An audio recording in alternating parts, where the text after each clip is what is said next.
दिवाली दीपों का पर्व है जो अज्ञानता और नकारात्मकता के अंधकार को दूर करने का प्रतीक है।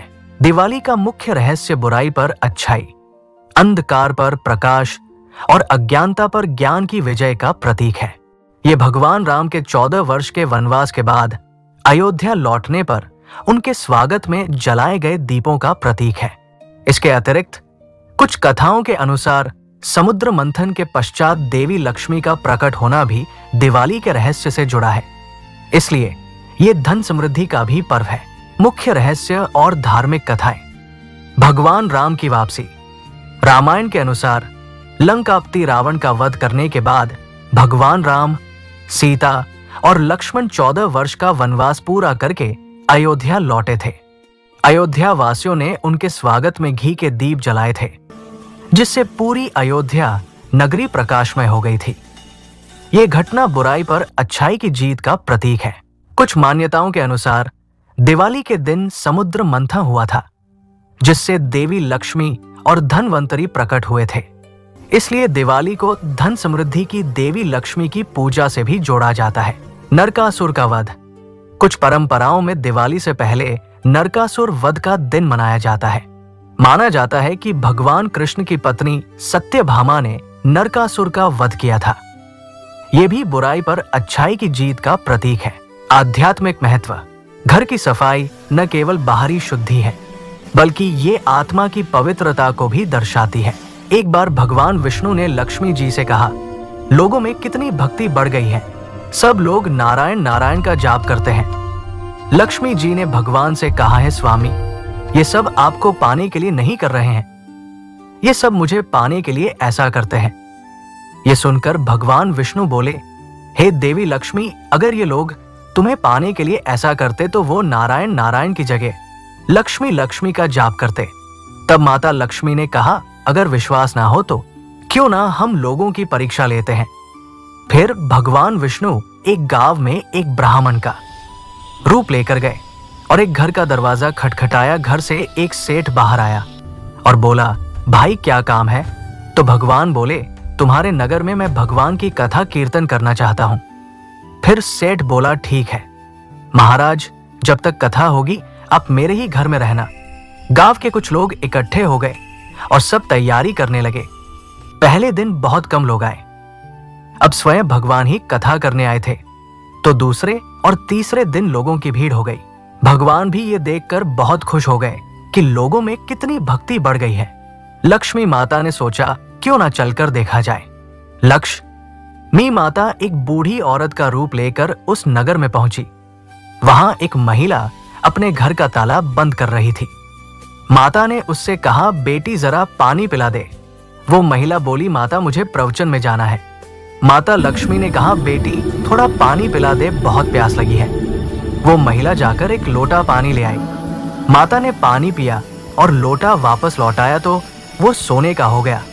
ये देखकर महिला अजित हो गई। उसने सोचा, स्टील का लोटा सोने का कैसे हो गया? ये तो चमत्कारी माता जी है। अब वो महिला हाथ जोड़कर कहने लगी, माता जी आपको तो भूख भी लगी होगी, खाना खा लीजिए। उसने सोचा, खाना खाएंगे तो थाली, कटोरी, चम्मच, गिलास सब सोने के हो जाएंगे। माता लक्ष्मी बोली, तुम जाओ बेटी, तुम्हारा प्रवचन सुनने का समय हो रहा है। वो महिला फिर प्रवचन में गई, लेकिन वहां जाकर आसपास की सभी औरतों को उसने ये बात बता दी। अगले दिन से लोगों की संख्या कम हो गई। भगवान ने पूछा, लोगों की संख्या कम कैसे हो रही है?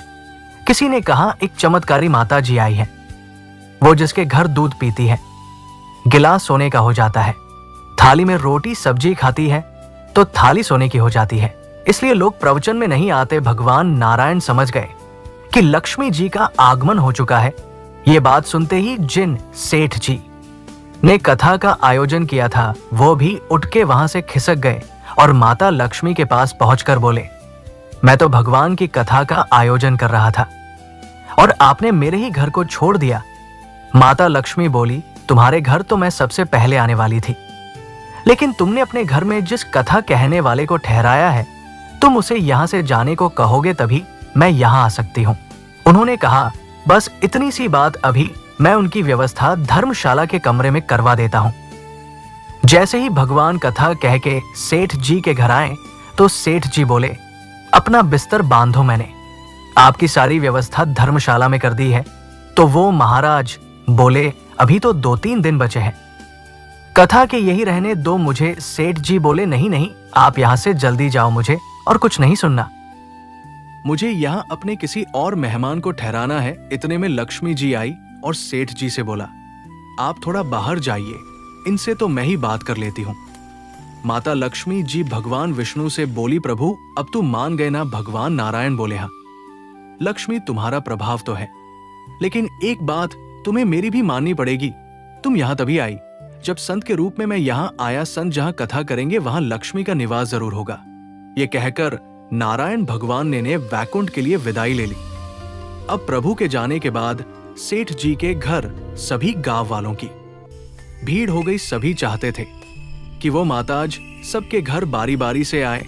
लक्ष्मी जी ने सेठ और बाकी गांव वालों को कहा, अब मैं भी यहां से जा रही हूं। सभी को हैरानी हुई। माता ने कहा, मैं वही रहती हूं जहां भगवान नारायण का वास होता है। आपने तो उन्हें यहां से निकाल दिया, फिर मैं यहां कैसे रह सकती हूं? ये कहकर वो भी वहां से चली गई। जहां परमात्मा का वास है वहां माता लक्ष्मी का वास होता है।